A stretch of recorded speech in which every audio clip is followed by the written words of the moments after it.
Yes.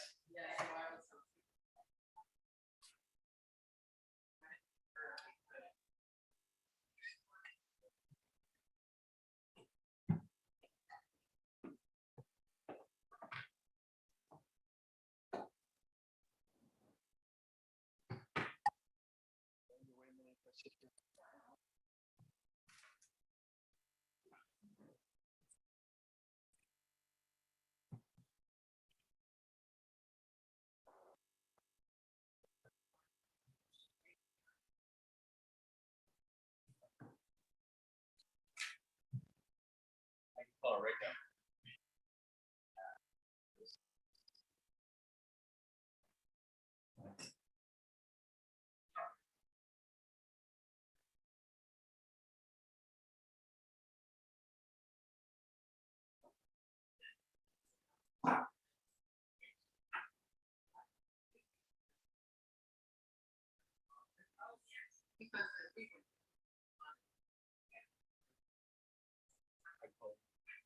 I go right now.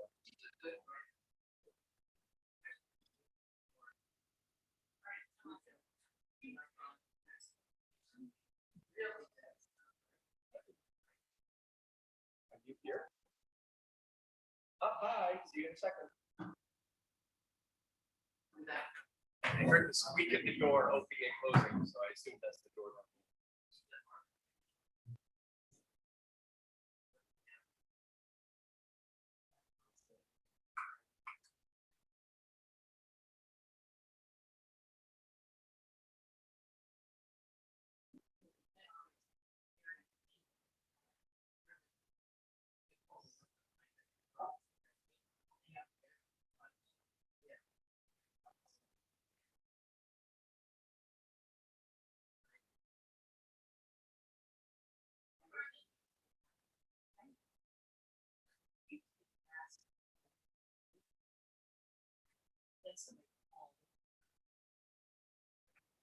I was just trying to help.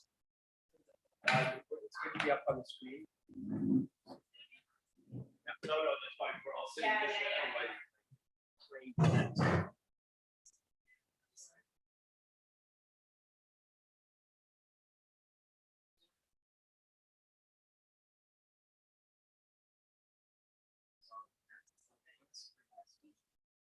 Oh, sorry. I'm sorry.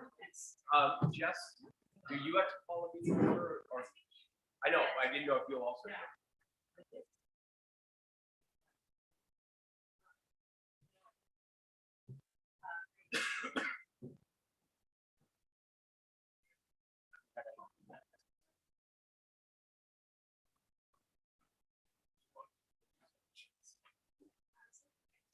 All righty. Now that all members are here, would like to call the New Shoreham Town Council meeting Friday, September 16th, 2022 at 10 a.m. to order.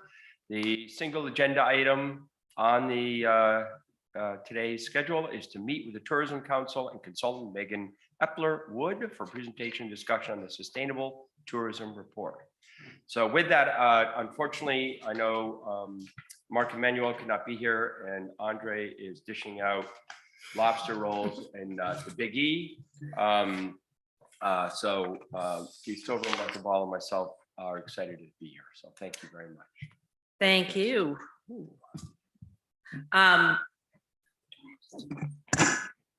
You're good. I'll stand back a little bit. Okay. Yeah, that good? Okay. Thank you. So I'm Jessica Willey, Executive Director of the Block Island Tourism Council. And we worked, just a little bit of background. Last year at our annual meeting, we had Megan come in and do a sustainability report, sort of an overview of Block Island and where we stood. And that started with 3 stakeholder meetings of different groups on Block Island. And after that meeting, we decided that we wanted to try to take the further step and have this actual report done that would have actionable recommendations in it. And we came to the town council and asked if you would be interested in working with us, and you all said yes.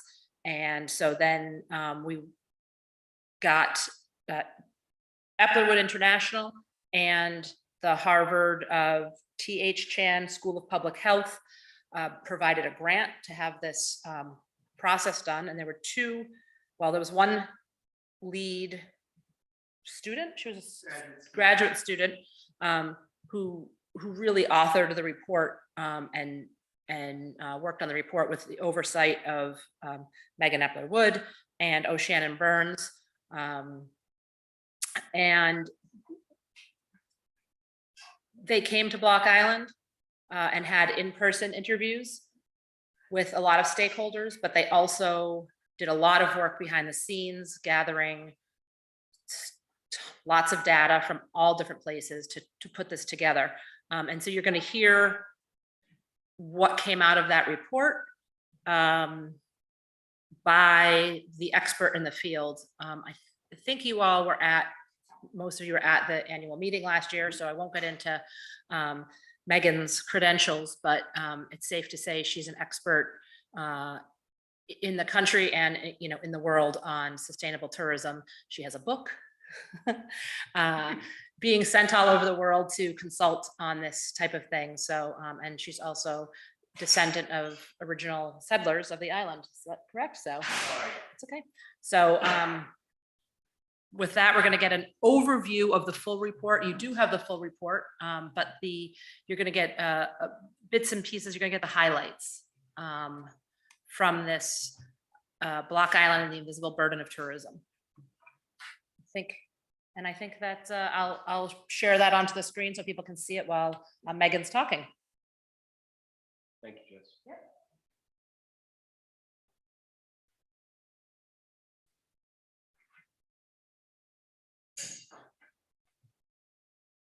Okay, thank you very much. It's a pleasure to be back in Block Island. I was noticing the stones of my ancestors across the street, which is really fun because they were here, of course, in the 17th century. And I started coming here because of my brother's genealogy work. And now I've, kind of feel like I'm coming full circle to take a look at the island from the point of view of sustainability of tourism, my field for over 30 years. And I want to thank everyone involved with giving the information to Nicole Wargo was the graduate student who worked on this really in a very dedicated manner. She wrote the report. I was her supervisor. And in my opinion, she did a terrific job. Many of you have helped her with providing the data, including the town and the town council, and of course, many members of the tourism community, and many others who you will be hearing about during my presentation. Overall, I think that we have to remember that Block Island is very well regarded for its environmental work that has been done here over the years. I think that the importance of that is now a little bit being put to the test, and that is because of the growth of tourism. I mean, tourism is a massive, it's a $1 trillion industry. I think a lot of times we tend to underreport that we aren't dealing with a bunch of just friendly people necessarily that want to do good. We are dealing with an industry that is very, very large and seeks to expand at all times. And its number one interest is in, getting more people. So that's an important part of this report. And as soon as we get the material up, I'm going to review it. I have never done a presentation quite like this where we're going to actually look at the report as we go along. We've bolded the areas that I'm going to present on, and Jessica is setting it up now so that I can see the parts that I'm going to discuss. But while we wait for that, I just also want to say that I think that you all, even from the stakeholder meetings, when we first did those as it relates to the bigger questions before I get to the specifics, there was a sense from all the stakeholders that there was a lack of control in terms of the number of people coming. And we will be looking at that question soon. And If you drag the corner, grab the corner, bottom right corner or bottom left, and you drag it out. No, all the way down to the corner of this. Keep going. Yep, yep. yeah. It's funny because it is a really unusual way to do a presentation. So it makes sense that we would maybe have a little trouble.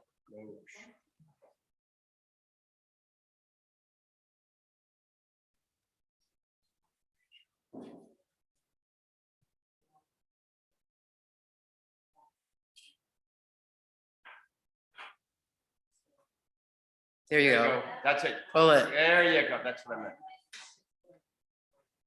There should be a full There. screen. Okay. So what we're going to do here is scroll down to the parts that I bolded, and then I'm not going to read to you, obviously, but what you wouldn't want me to, of course, but it's going to serve as a reminder of the main points that I want to make. So yeah, we're going to start with the executive summary, and here are the authors, just for a second. They were very, very important to the process. Please thank them very much for us. Okay. Okay, just get down to the bold, please, and we'll be ready. Here we go. Here's the first bold part. Okay, so the methodology and goals of the study were to look at what we call the invisible burden of tourism. That's what I presented on a year ago. It's essentially the unmeasured impacts of tourism on any destination. We published a report on this in 2019 with Cornell and my company, Uplerwood International. And we have had, I've spoken in, like dozens and dozens of places all over the world now on this unmeasured, question. So here on Block Island, we use similar methodologies that we've used elsewhere. And so we started with the stakeholder meetings that you're aware of, and then we collected what we call baseline data.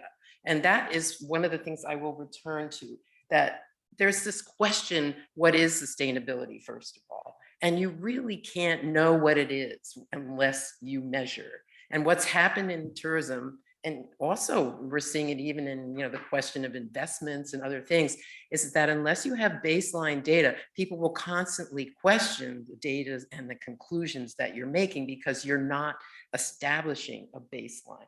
So what we did for you already in some ways with the Harvard report is establish a baseline for you. And what we tried to do was locate pressure points and identify potential actions, and then what we're doing now, present this report as we hope will be a living document. Unlike the consulting work I do, and many do, we don't expect this to go on the shelf. I mean, we hope it won't. We actually believe that this methodology could be replicated within 2 years without great expense, now that we've set it up for you. So as researchers, obviously, we really believe in that. And we spend a lot of time trying to make it so that you can replicate it. And we'd be happy to help with that, okay? The data shows that you are subject to high seasonality. I don't think you'll be surprised to learn this, and you're gonna see it in graph after graph. Now, what that does is create a lot of pressure on certain aspects of especially your utilities. Your water is really under a lot of stress. You have seen a tremendous growth in the demand for energy, which I'll go over more. And you do have what we call sociocultural impacts, which we'll break down for you. Not as bad as you may think, but it depends on how you measure this. So we identified, to give you the areas that I'm going to focus on, 4 main areas of stress: affordable housing, adequate police force staffing, water, and municipal waste. And these appear to be at a tipping point. So I think I've said that with the data that you have, you could continue to measure these pressure points and come to a better understanding of what's happening over time.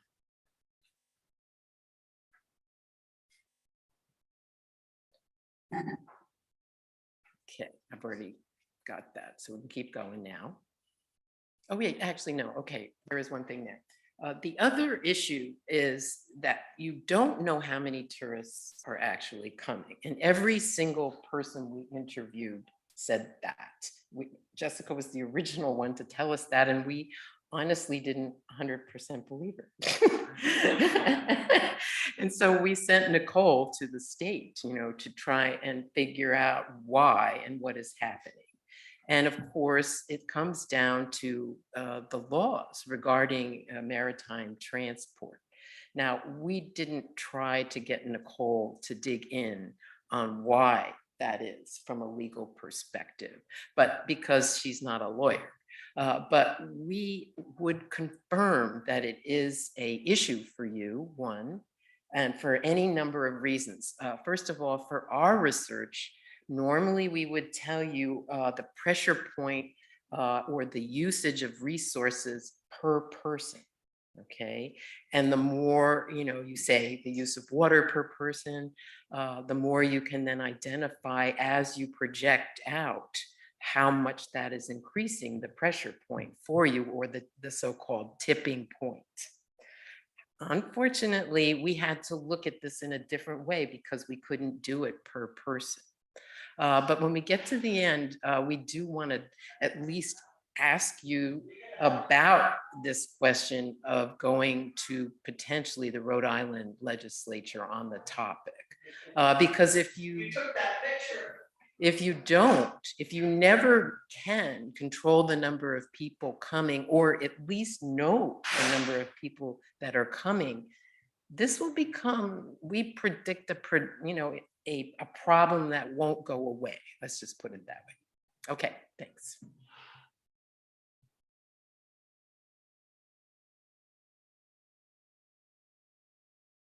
Just while you're there, and I don't know whether you talk about it later in the document, but do you think that's a PUC discussion or a state legislature? That's a utility. Public Utility Commission. I think from what Nicole did look at, that it might be the legislature. Because of the maritime. Yes, it has to be. Which Now, will then get bumped up to federal, so that's another issue. yeah, you would need another person to look at this. I already can, because we have, I just wanted to give you a side note, which I think is very interesting, because this comes into the same kind of questions are being, wait, don't go by too fast. Okay. With cruise lines. Now, Yep. You don't have the cruise lines, but you have a similar problem. Now, Key West just tried to ban cruise lines, period, because they decided they didn't want them. And they couldn't, right? So that's a legal case in which the state did intervene, though. They originally did successfully do it, and the state intervened, which this is the state of Florida. Don't forget, they just sent some folks up to Martha's Vineyard to make a point, who were immigrants, into Miami. So, they are out to make a point. And the point being that the local municipality cannot control this, right? So we don't know, to tell you the truth, maritime law is a very specialized area. So we decided not to pursue that further for now. Thank you. Yes. All right. So on tourism spending, we just want, actually, yeah, now you can scroll down. Thanks. Let's look at that one graph, Jessica, that shows the actual, here's what a outside consultancy very recently did from Oxford or Tourism Economics. Just so that you do already probably know the millions of dollars that are spent here and the tourism related employment. So this is no small game, happening here, right? This, I think it was you that said, this is your economy, or one of our interviews, they said there really isn't any other comparable economy on Block Island. So, it was a really important opportunity to look at this for you. So it's another report that the Tourism Council has available that we used.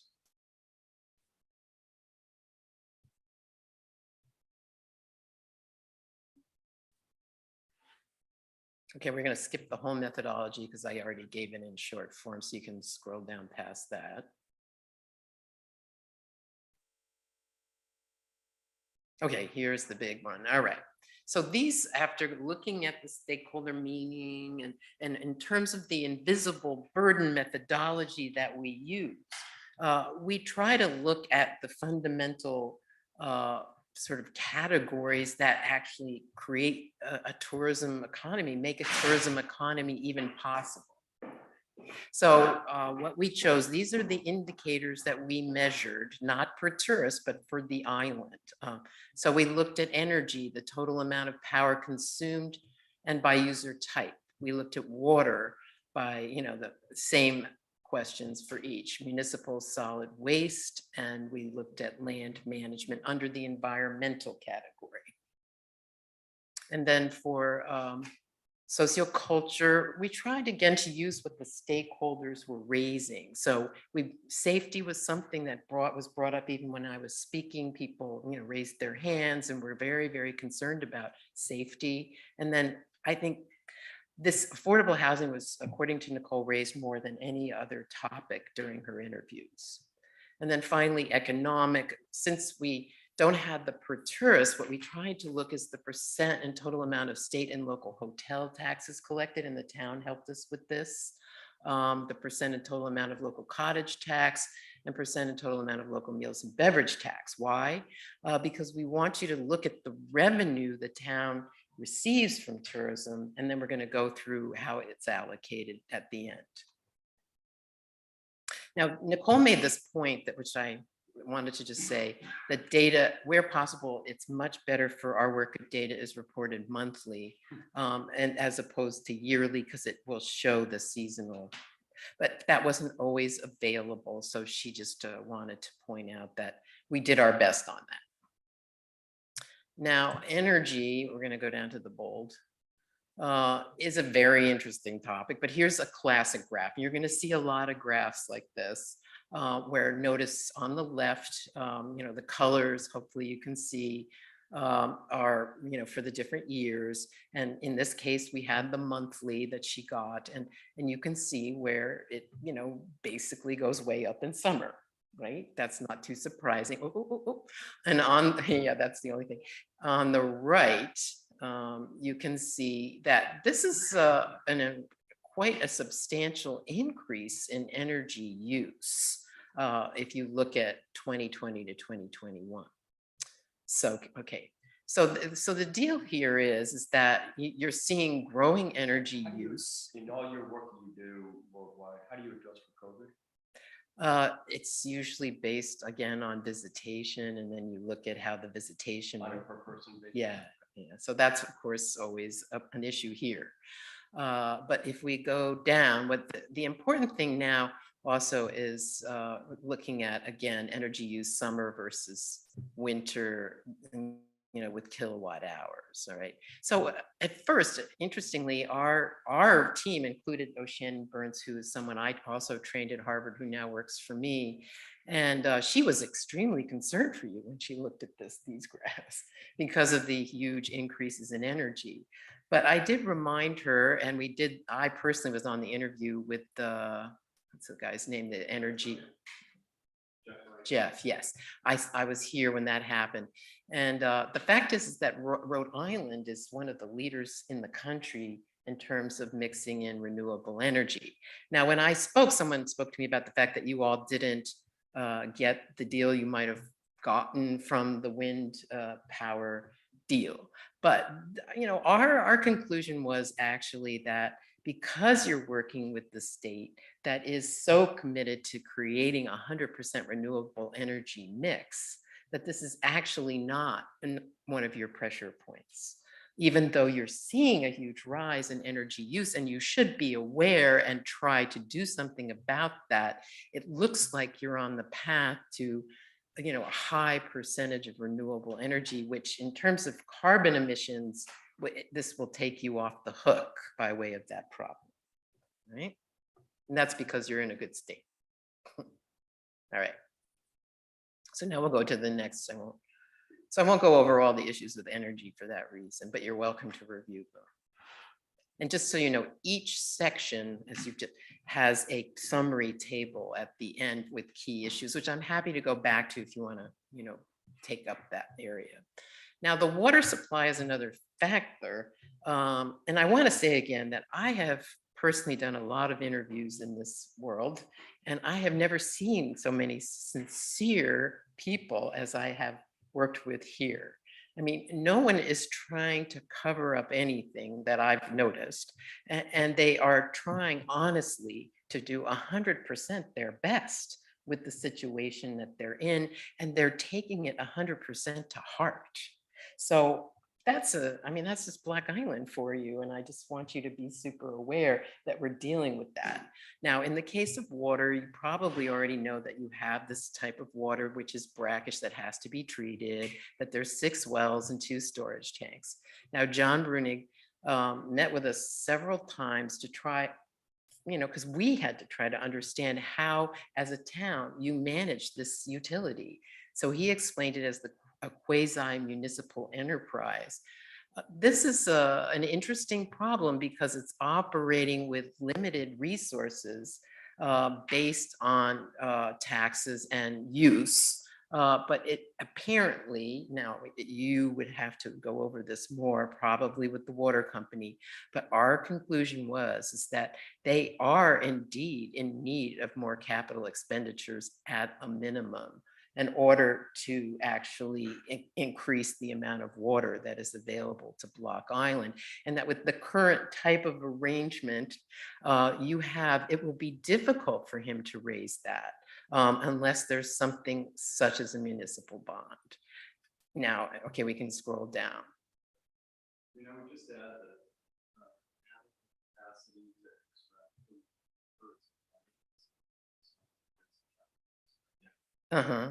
Okay. So, yeah, I knew you'd probably been watching this closely because he has been subject to the same issue here, which is seasonality. And that the fact is that you have, a very high increased demand in a certain season. And he himself said that he worries constantly about this, especially as you're probably aware of if there's a line break or anything where he has to suddenly send a crew out, which, he personally goes out there to try and resolve these matters. So these are things that are related to tourism growth and the pressure that tourism growth puts on the island. Have you seen, whether it's energy or water, and again, going back to your industry and your business, the amount of water or amount of energy per tourist going up? Oh, yes. So if there was 100 gallons 10 years ago, it's now at, is it a 20% factor, 30? Yeah, well, You don't have to answer it now. Well, the metric is frequently locals versus visitors by way of how much locals use per person versus visitors. And it can be 20 times more per visitor for water. And that's because just the length of shower or It's also landscaping is the #1 reason in places where they are, trying to show, gorgeous grounds. Sure, so it would be the hotels a la tourists that you would count as visitor. Yeah. Okay, versus a homeowner. Correct. Just making sure. Yeah, it's the combined, Yeah. but it would be, there's some very, very scholarly studies on these things, and they've tried to look at them and average it all out. Sure. But they still come up with like 10 to 20 times more water per tourist. And, this is of course extremely important in places like the Middle East, Sure. like all that. But it depends on where you are. Sometimes it's not such a big deal. But here I'd say that's, if we had the per person, we'd be able to say more about it. And just to make sure you're aware, what John is focused on is the downtown area, which is highly, highly, highly tourist driven. Right. Versus all the homeowners with private wells. Right. That he doesn't know, Yeah. But he has the figures on it. We did ask him about that. He said all water utilities in the United States have the private well information. That's what No. Okay, well, we asked, so you can check with him. I don't think he knows how much water is coming out of private wells. Mm. Yeah. least that's what he's told us. Okay, well, we asked. So, Thank you. yeah, you're welcome. So at any rate, so you haven't, on the right here, you can see based on the measurements that he does have, that you're not seeing significant growth over the years on the right. So just make sure that you take a look at that too. But in his opinion, yeah, you are at a point where you really have to think about whether, he apparently has turned down a couple of permits recently. Mhm. And that's in the report here. And then you also have the, summer, winter differences where, obviously, the June, July, August period is absolutely extremely important to the way that he manages water.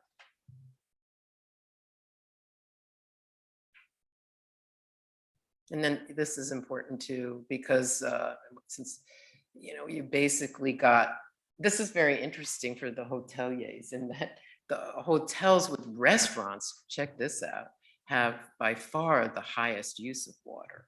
Look at that. So, Nicole said, and I, based that we don't have the reason for that would have to be measured out on a per facility basis to understand. But we do know that that's the overall case. Yeah, so so she basically said we need to look at that pronounced difference and look at it more. And is that a trend industry-wide, or you're just seeing that on Block Island? I've never seen that statistic before, actually, but I'm not sure. I don't think they broke it out that way in these famous water studies that I generally refer to. They just look at total. So they may not have it because when you look at things over, in other countries, they may not have as many breakdowns. Yeah. Yes, that's what the water company is reporting to us. In that you're looking, but this is hotels versus hotels with restaurants as well. So you've broken data out. Yeah, if you go back up for one. By Yeah. industry. Well, yeah. Restaurant or hotel.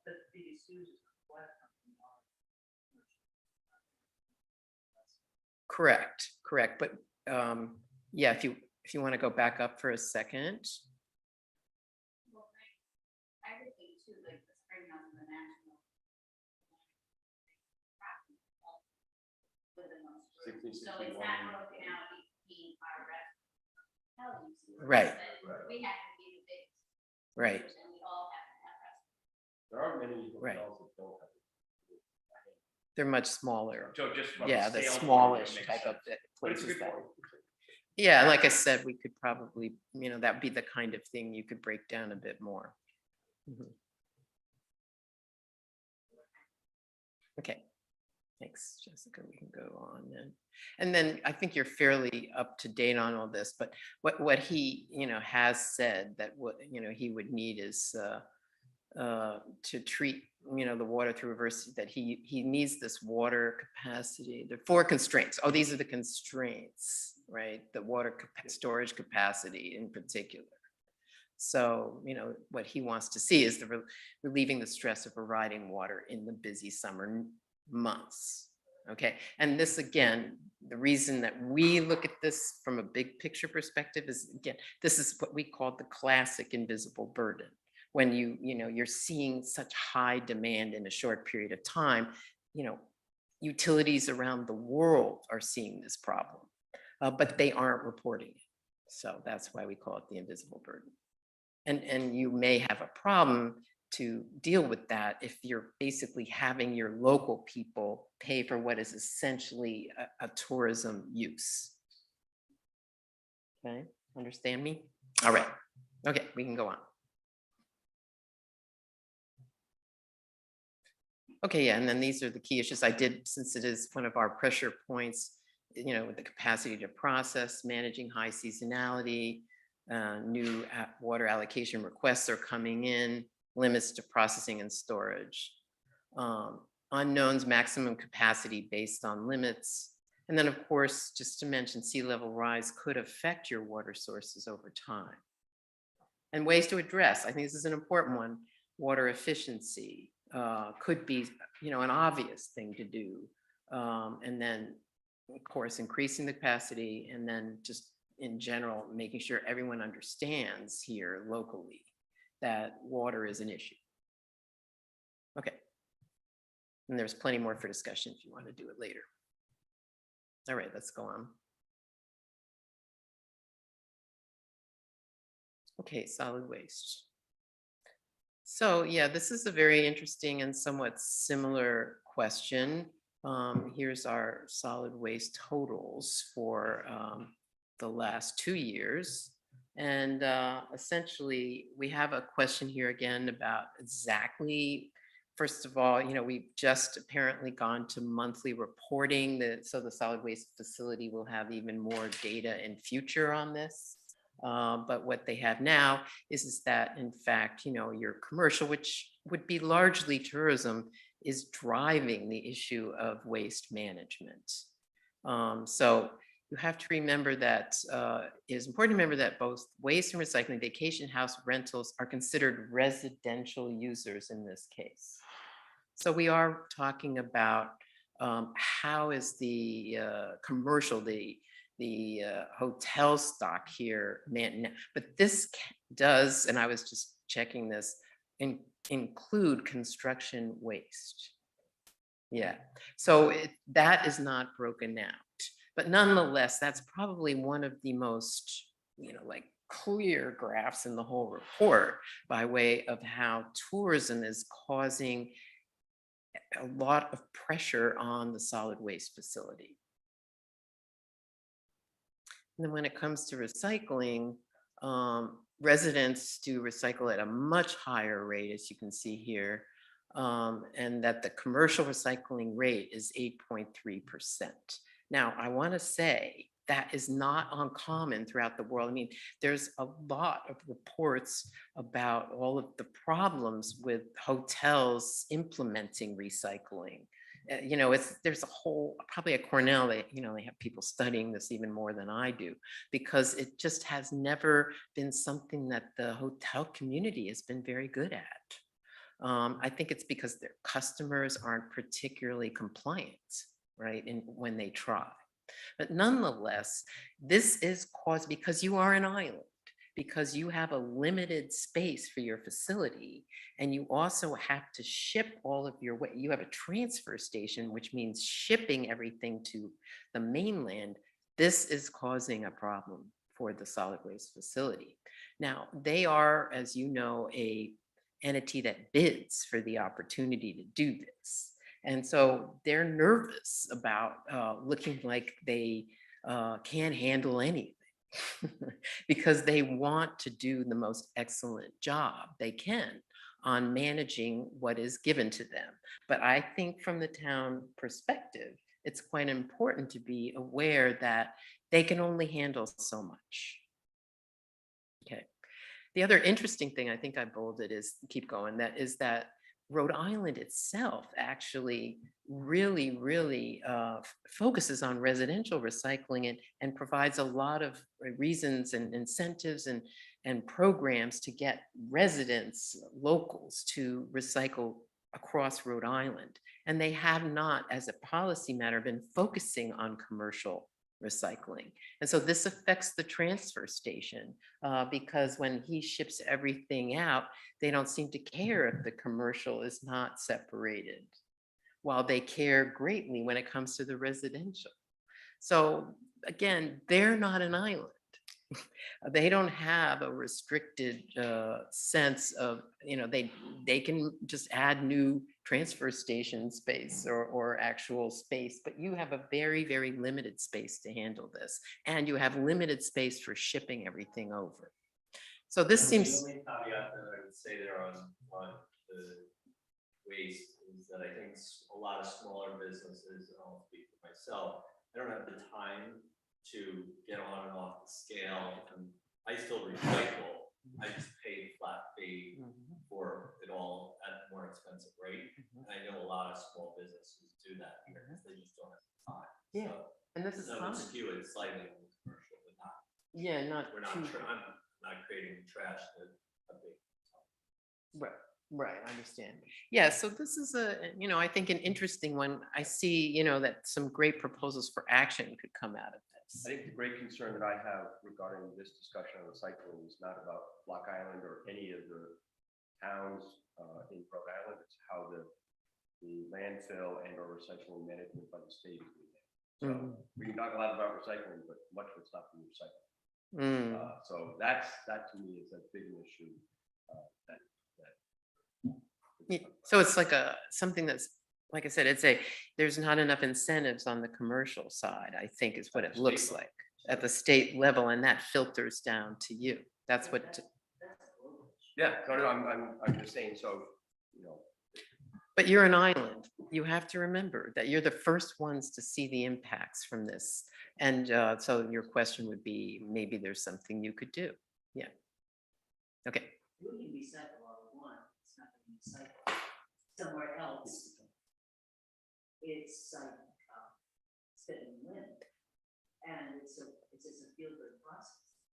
Well, it's more a question of how your transfer station can actually manage it and whether they can even manage it when it comes to the volume that's being brought to them. So it's an absolute, it's not like a feel good question here. What's the incentive if it's not beyond our shores? Yeah, the incentive is to be able to have your island manage waste without running out of space and time and personnel. That's the incentive. Recycling, still, waste is waste to them, right? So is it easier to handle recycling? Yeah, I think the point would be that you would have to lower, first of all, commercial waste as much as possible. That's what I would look at. Yeah, and see if that can, if by reviewing the total waste that's being generated, if it can be lowered. Yeah, I guess my point is you still have to ship a glass, whether it's in recycling or in the trash, it still has to go on. Yeah. So then overall, the more that you put it through, and then there's the question of composting as well. And whether or not that's, of course, a gigantic part of the total waste stream. And maybe there could be something done about that here.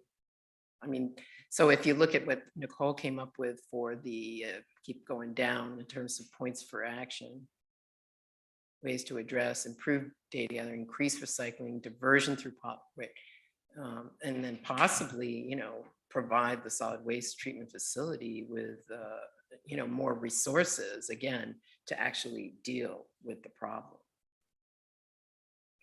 All right.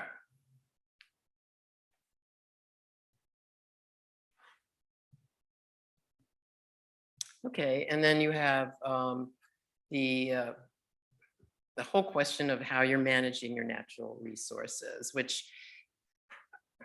basically we didn't come up with a lot of problems with that. I mean, obviously, the island is noted for how much they are putting aside land and creating land trusts, and there's financial resources for that. The only thing with a lot of questions that we came up with was if there's adequate time and resources to manage all that land. And so the best thing we came up with was, okay, how much trail maintenance is done by volunteer hours now? And then we put, if you keep going down, we put, a figure on that, but you can see it's not a lot. So the overall question here is if really there's any major issue with how the lands are being managed, but we will get back to that. The other question is, of course, the sea level rise work that's being done here. We did speak to that committee. It is an indicator that you obviously would want to use, especially given that you have certain areas that are under a lot of pressure. So that's, I'm happy to go back to anything to do with that. Okay, and then now on the sociocultural, if you just go a little further down, again, when I was here, a couple of things, that were raised during all of the stakeholder meetings, but also we happened to be here interviewing the chief of police on the day that he resigned. And we didn't actually know that he was resigning that day. But he also gave us, before he left, some really excellent material on, how he managed the department, how he handled the staffing, and the way that he, brought in the additional, police officers and et cetera to maintain safety here, including 8 summer interns, et cetera. So we wanted to just note that there was a significant effort to improve safety here based on those statistics. And then we also looked at the medical center, which I'll get to. But on the motor vehicles, just go back up a little. What we really found was there was a lot of concern about, violations and problems with motor vehicles. So what we found was actually not too startling, that the motor vehicle violations were not as big a problem as people think. But one thing the former police chief did say was that they don't always ticket. Yeah, because it's warnings that they will give. Yeah, so that is one of the problems with this stat. But if you look at the stat, it's not a huge problem. And then, so certainly, okay, so I'll just leave it at that. And then collisions, that one, where it actually leads to a collision also doesn't seem to be that startling. But one thing I do want to mention is that on the mopeds that everyone's concerned about, based on collisions, we saw that 58% of the collisions were related to mopeds. So, it tells you something. We don't know exactly how that's broken down by month, but you might assume that that would be in summer. Okay, and then calls for service. Yeah, this one got broken down. You can see that they are increasing. And so the officers required to handle that, I believe you've been studying this too. It has increased 96% since 2017, the actual calls for service. But we don't have that month by month. Okay. Can I just say,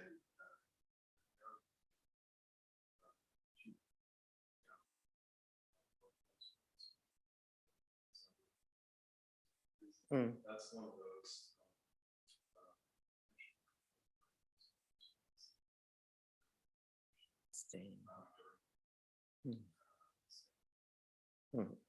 Right, okay. Yeah, so that's an overall shift that may be transpiring beyond COVID. I don't know how that's playing out yet. It's interesting.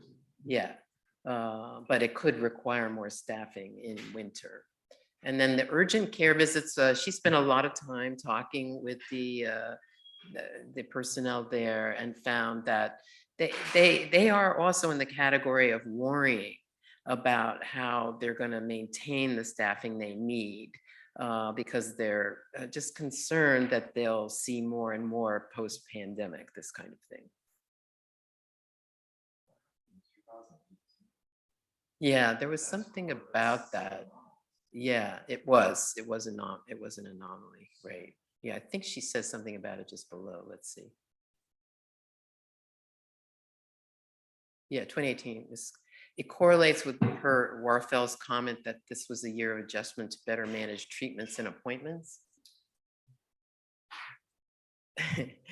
Okay, so overall, what we are seeing here is that we need a little bit more monitoring, a little bit more information by month, and probably, whether we can ever fix the problem of the warnings, I don't know. Either that, unless they record warnings, that would be a possibility perhaps to ask for.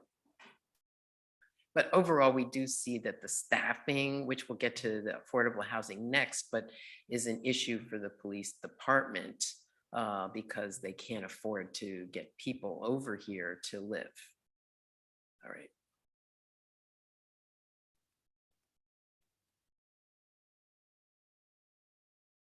Okay.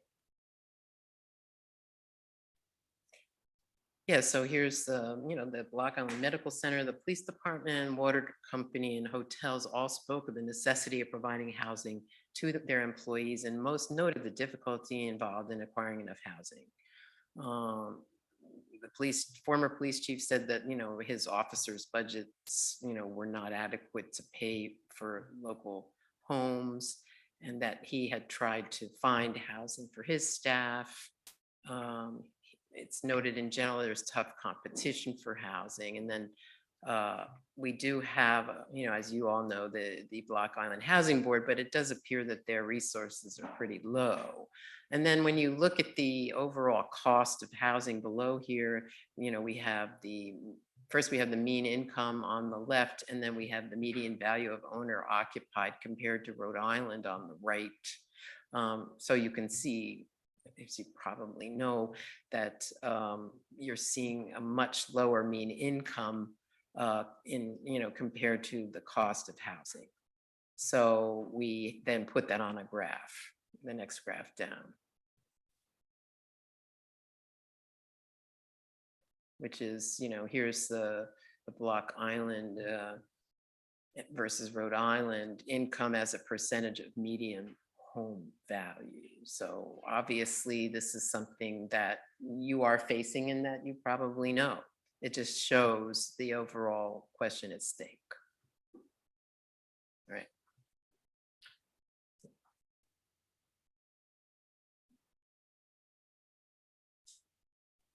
Okay, so then when I did bold this.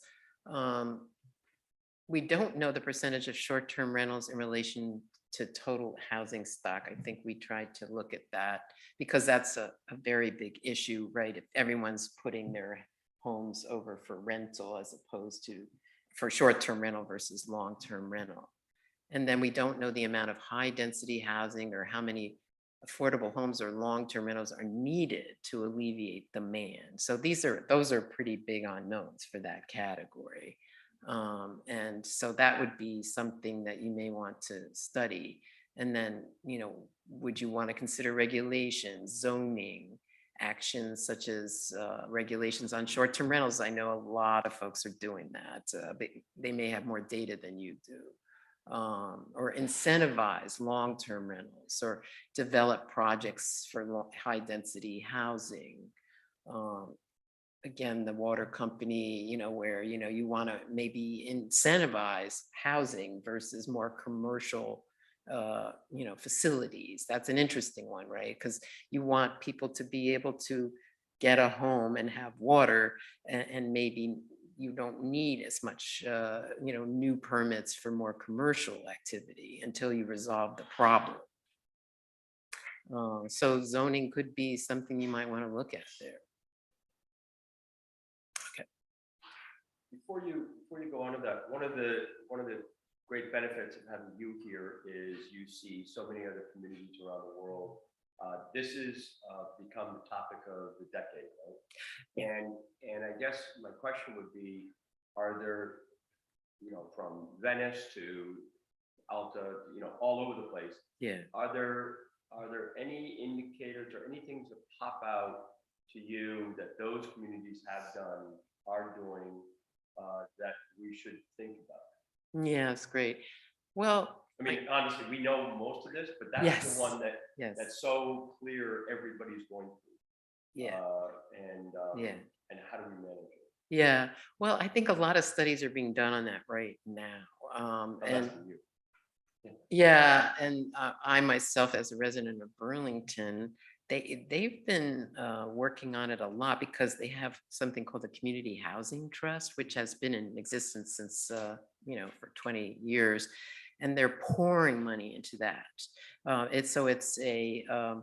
It's an effort to try and infill, of course, on less expensive land, and also build housing based on maybe land trust land, for example. That's semi-public land where you can get more affordable pricing and create incentives to live and work in neighborhoods that are already have work, for example, so that people don't have to commute.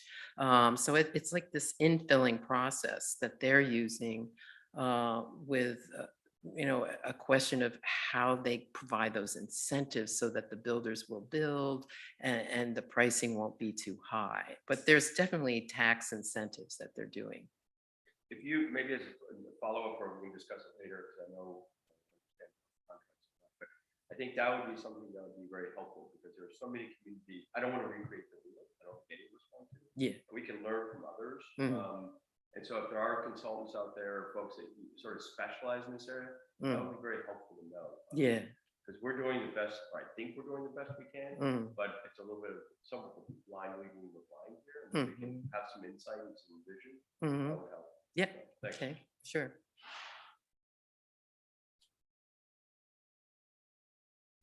Okay, so now we're down to economy and just looking at our tourism-related taxes for hotels, cottage, meals and beverage. What we have found that is that the invisible burden can be caused by a tax allocation question. So just to break it down for you, for those that may not already know, here are the tax rates and the tax allocation for the different taxes. And then, yeah, as you're an unusual case in that you've seen a tremendous growth during the pandemic. That's really unusual, where many places saw, terrific drop. So Jessica was interviewed on this question, and she was just saying that as more hotel rooms become available and with a longer tourism season and higher charges for hotel rooms cause that.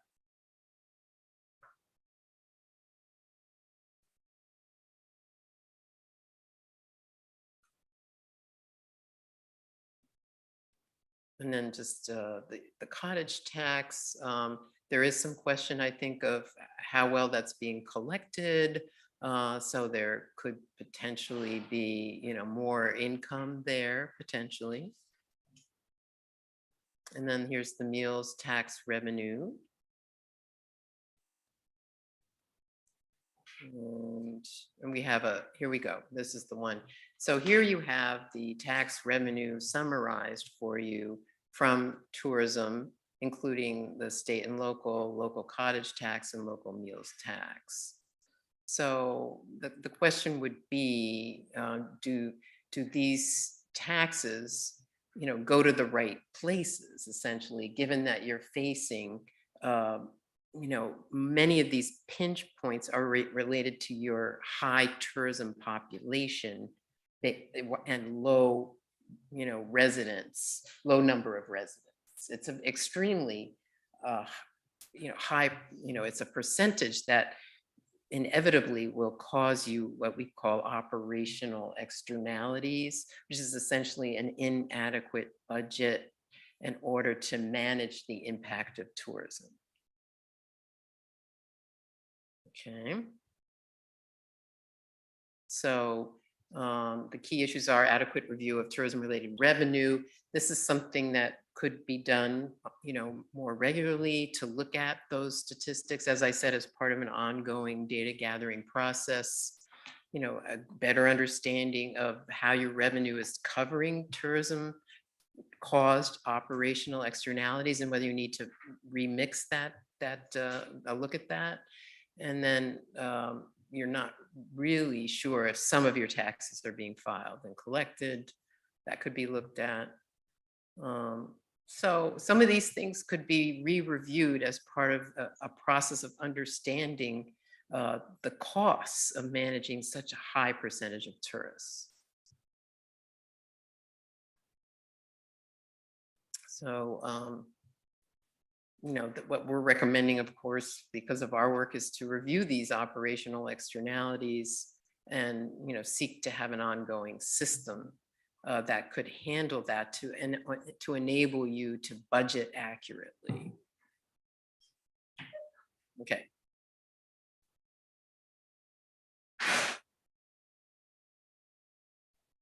So as visitation numbers to Block Island are not yet known, the costs associated per tourist cannot be calculated. However, we have been able to at least look at the costs within the town budget for a variety of things on a seasonal basis and found pinch points that we think, could deserve further investigation based on ongoing data collection.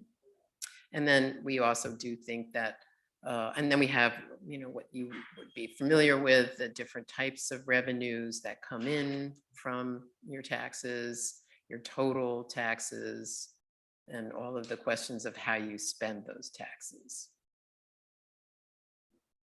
So that's that. Yeah, I think I don't need this crowd in particular. I think already knows this. Let's see. I think we're down to the last points here. Let's see. Oh yeah, this is the Tourism Council budget so that you have a good look, and so you can see how that's spent now. You may be familiar with that. And then what kind of outreach and community support the Tourism Council is doing. Okay, so here's the summary. So, oh. Okay.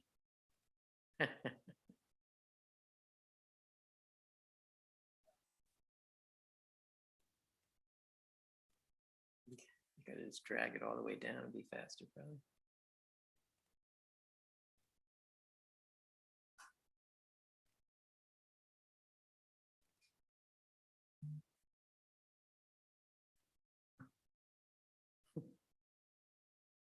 Oh my God, just drag it.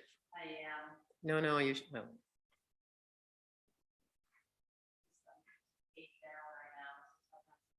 Okay. So one of the flaws of this presentation system, but it wasn't bad otherwise, right? It did save a lot of time. Yeah, I can imagine the amount of time I might have spent preparing a presentation on this. It would have been a lot.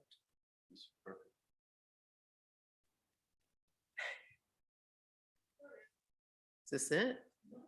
Okay, so the distribution of tourism funds in the town budget, and if there's a deficit is really what you want to know in comparison to tourism management costs. I mean, that's what we do and we've tried to illuminate that for you today so that you can have a better understanding of how you might proceed. And then, of course, some of the difficulties that you are facing by way of understanding the number of tourists coming in. It's more than a question of understanding. It's a question of whether you will ever achieve control over that, which is a serious problem. Okay, and then what we do know, of course, is what taxes we have, what the budget is. What we don't know are whether we have adequate money in the town budget to manage, in particular, the question of these utility pressure points, and also whether or not there could be a more public, what we generally do see is a public-private approach to managing those problems. And then, creating a tax system that's responsive to the problem. Okay, further discussion, cost per tourist as I've raised, and then strategies to deal with some of these questions with the ferry systems. All right, I think, oh yeah, so then of course the pressure points you've already seen are affordable housing, water capacity, municipal solid waste, and the police force. And then recommendations, yes. So we just wanted to guide you on what your pressure points are using data so that oftentimes when you're dealing with the public, you may have, find it very important to be able to provide them hopefully with some of this data. And then of course, there are things we weren't able to do. We did want to survey hotel occupancy. We found there wasn't time or adequate funding really to do that. That we do recommend. If you're never going to get the incoming tourism numbers, that's as close as you're ever going to come. Is to do to get. I think the hotel community was really ready to help with that, and I think that would be a good move. is to have the Tourism Council review occupancy rate as part of their responsibility. I think the Tourism Council is really, well suited to helping in future in a public-private manner with some of these questions. So it's not, what we are recommending around the world, to your point, is that everyone's facing this. It's sort of the tourism experts, and then you have the town experts, and how do you bring them together? Generally, we recommend training. And we do at Cornell, we're actually developing this eCornell downloadable course that Jessica knows about, because I'm encouraging her to take it. Whether she can or not, I don't know. But overall, the more that you can build expertise locally to track these questions and perhaps take, public-private responsibility for them, given that you are a tourism-driven economy. Building your expertise locally would be a very, very smart thing to do. Okay, so I'm happy to take questions. Thank you. Yep. There is one thing that follows through all of this, and this is a problem that I've had with water conversations with, obviously we all know utilities. Highly rated this summer, and the infrastructure has to be provided. That's basically my life. But the extraordinary number of people who serve these sorts of by private households, I think there's no comparison between what and what's going on in a house that's rented and 14 people, increasing that. And there's this weird, and I've seen this happen before. It's happened before. And somebody wants to build, and they pay absolutely no attention to what's going on outside, and the swimming pools, and irrigation, and all the stuff that is. When you want to talk about changing the face of the earth, that's what changes the face of the earth. I was a little disappointed. This is so focused on just The commercial, the stock. commercial. I know it's quantifiable, but it's invalid. If it's just, if you're just talking about the water, isn't. Yeah, well, I didn't know you were here, and There's no way to quantify the rentals. I know 90% of the buildings That's here are acknowledged. on town water, so it's difficult. We know that, John, but I'm saying you can't let your knowledge that's this big unknown. yeah. I agree with you. And I feel like that's would happen. Yeah, and so that, Explaining the hotels. well, I think that's a good point, and I misunderstood what you said then, because I thought you said that there was monitoring of the private wells. So the 90% of the structures on the side focus on the small area. We don't have mains running on the west side, even though it's proposed. You're not, if we provided water, we'd have to have much bigger facility. It's probably for the better.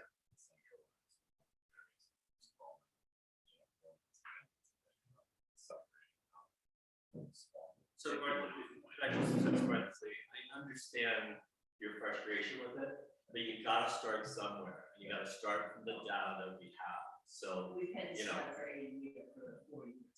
That's kind of the issue. well, but it's time we use the data we have to put some solutions in place, not just well, we're not sure. I mean, you say many times, we've been dealing with this for 40 years. Let's focus on what we can instead of what we don't have. So we have good data now on commercial. Does that make sense? What's that? The town is the tremendous amount of money. Town bought a lot. I know, but your point is that this isn't really accurate because we don't have all the rental stuff.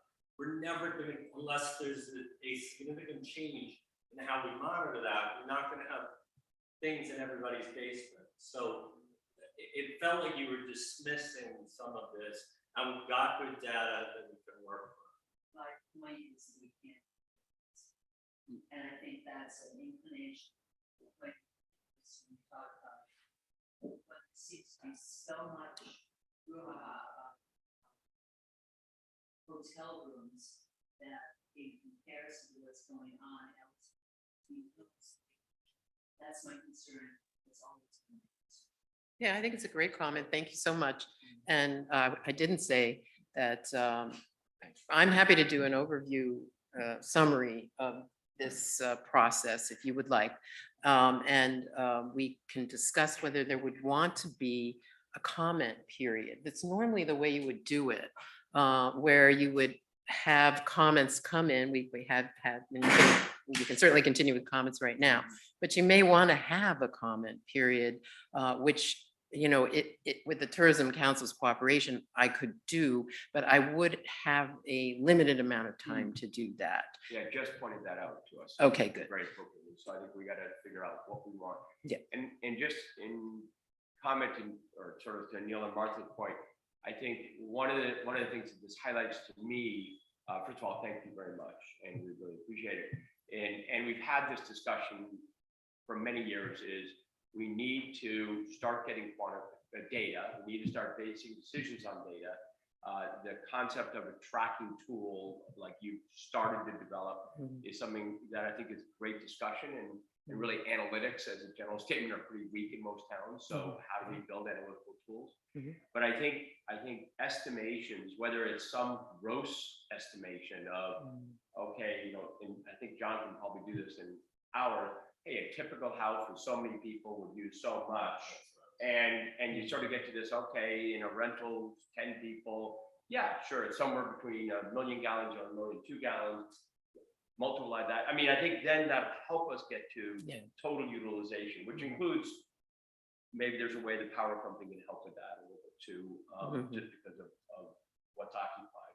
You can very clearly see when a house is rented by the power usage. I think also as a next step, and let Keith go next, is this: if you know of people that can help us sort of with a benchmark worldwide on housing, and only because there are many things that are unique to Block Island being an island, so we know that, but the whole housing crisis, people moving out of Venice and not wanting to live there anymore. I mean, we can pick a million locations, only for Vermont maybe, but that would be helpful in not recreating the wheel. And we're going through a lot of work right now about housing. I think many of the businesses, some of them are here, have done an amazing job on employee housing. But we need to do a lot. The bigger picture, yeah. I think, So that'd be yeah, an interesting, you know, like a ski town thing too, that comes up. We all know what's going on with some of the Yeah, family and a few they've others. had those affordability issues even longer too, you know, but. Yeah, but they also have, you can drive an hour and a half. Mhm. And so that's how many of them get around Yeah, here. there's you no can't, problem. right. Keith, any? Yeah, one sort of housekeeping. Was there an interview with Industry? No, apparently not. Interested in this maritime law, its application in terms of traffic. Someone told you that. Probably. I mean, maritime law applies intrastate. That's how Florida and others, Right. the cruise companies. Right. Because states and municipalities. Right. I was just curious. Yeah, no, she dug into websites, right. Oh, totally. But yeah, I'm sorry, I should have prefaced that by saying that wasn't a gotcha. I'm mostly curious about that. Because I wanted to say I really appreciate this as I look through this study. It's was most helpful was thinking of how to do some practice in our conversations, state. Some of the graphical across the board. One of the ones that stuck out for me, does the question is, there's a graph of 41 that highlights the fact that no matter your definition of hidden costs, actual costs of tourism, it's very clear that those costs largely fall. In other words, there's literally almost no ability other than relatively small slices of state taxes for us to, for lack of a better description, government's people coming over. We have, we're the problem. It's nice to sales tax. Literally, virtually the entire property. So my question is, has anybody who's not a sovereign, figured out interesting ways to try to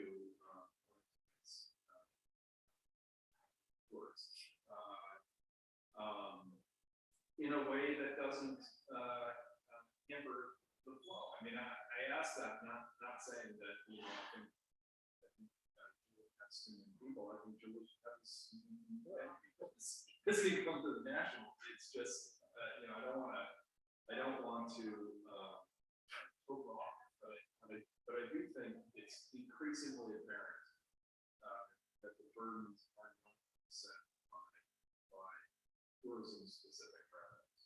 Correct. Well, I think that these have mostly, these kinds of actions have happened more at the national level. Both Iceland, which was famous for its tourism boom, and New Zealand have put in, incoming tourism taxes that are called things like tourism infrastructure tax. And then actually the Balearic Islands, which is where Mallorca is in Spain, has done one. They are part of Spain, but they have their own incoming tourism tax. And they are one of the best examples because they have a very large tourism industry in that it's, large hotels.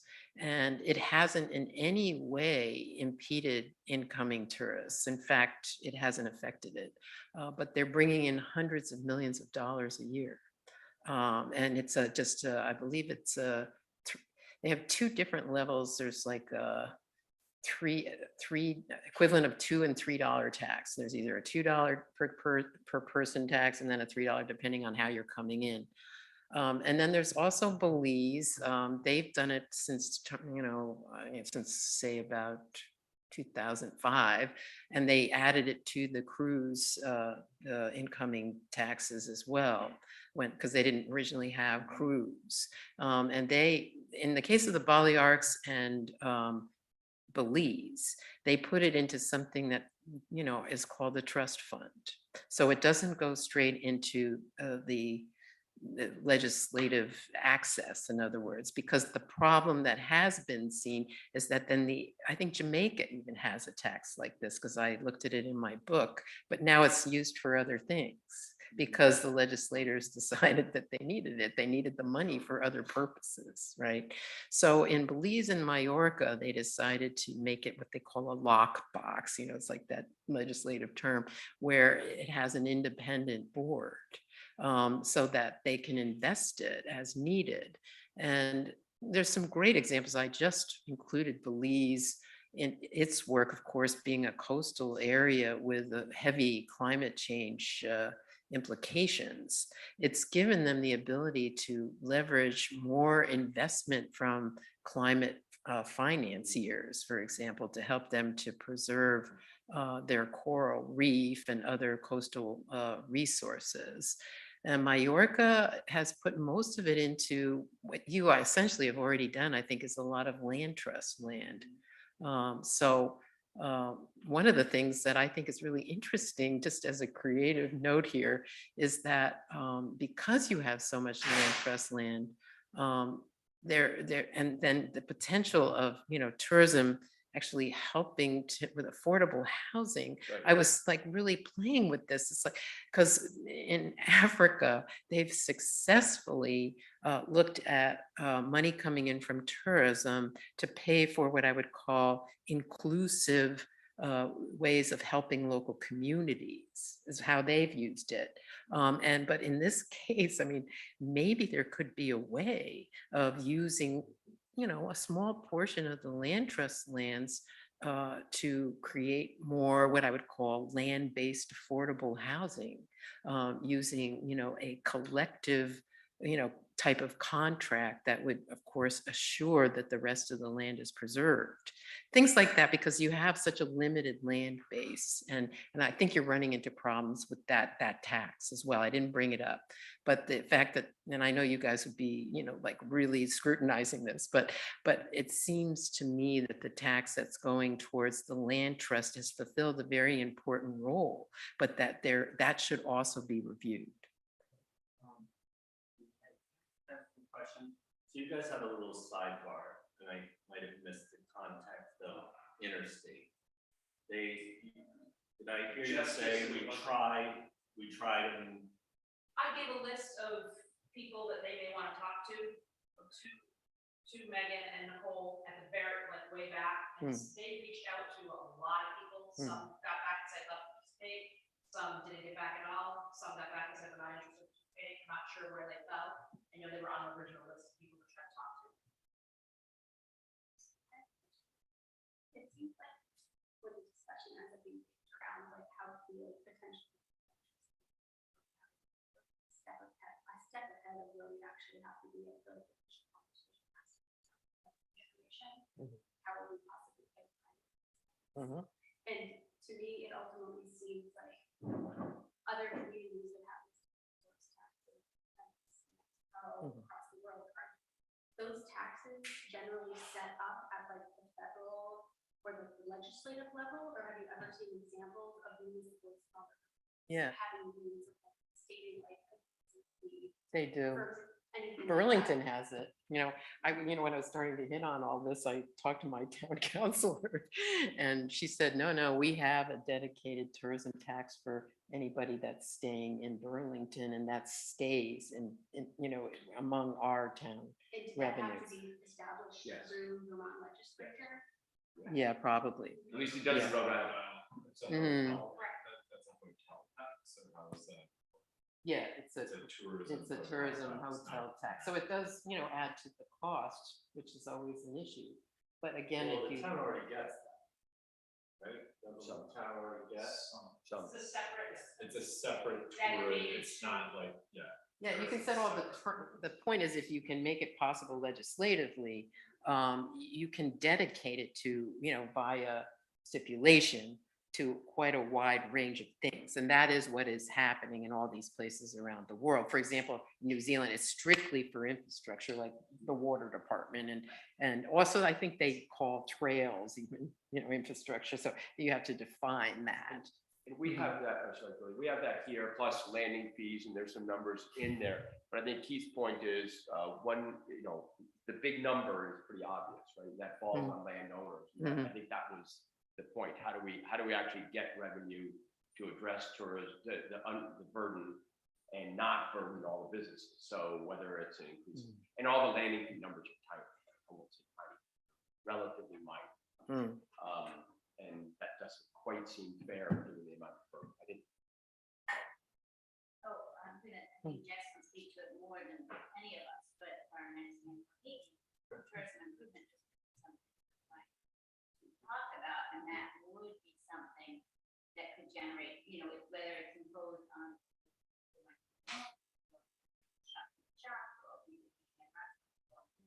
whatever we as an organization want to create, that could be another revenue source. That could tackle some tourism. So. Yeah, and we talked to an expert in that who has advised all the tourism councils nationally for our course. And the only thing is that the stipulations are really important on that. Because otherwise it can just go straight back to the same formula that's being used already by a local DMO. And I had a direct exchange with him on that, because in his original presentation, he was saying, and that'll give, your tourism, departments or councils that much more money to do what they do. And I was like, well, I don't think that's what we're talking about here. And he changed his presentation for us. But that just only says that, you would want to have a public-private discussion of that, so that you have a public-private, agreement on what you want. And then whether you want to set up, like I said, that gets into the question of trust funds and other things, because like the ultimate is to have an independent board on that. I know everybody's stretched for time, and in the last couple of minutes, Keith, anything else? One quick question, you can point us have this great diversity types of visitors. Some days, some come for some come for weeks. You wonder whether there's any research that's been done. Certain costs associated. It's sort of interesting because I can, think that there might be a difference. I don't know what. There is. But, Well, cruise, they've done it. There's a lot of research on cruise lines, but it's along the lines of the economic impact research that you have seen that the Tourism Council does, where the economic impact is per person is extremely low, because they don't purchase that much when they get off the ship, because so much is on the ship that they want, and they even purchase a lot of their tours on the ship and that kind of thing. So the actual, amount spent per day, which they report on the cruise lines, is quite low. Any other quick questions? Hearing none. Thank you so very, very much. Jess, thank you very, very much for arranging it. Thank you for being here. I think let us talk to Jess about follow-up and where, what, how, who, and we'll do that pretty quickly. Really appreciate it with the Tourism Council, and I think this is great. It's a critical discussion, and now we're going to do things about it. So thank you. Well, thank you. It's a pleasure to work with all of you. Thank you so much. Mhm. I'll make the motion to adjourn. And thank you guys all very, very much. Have a great day. Enjoy it. Thank you.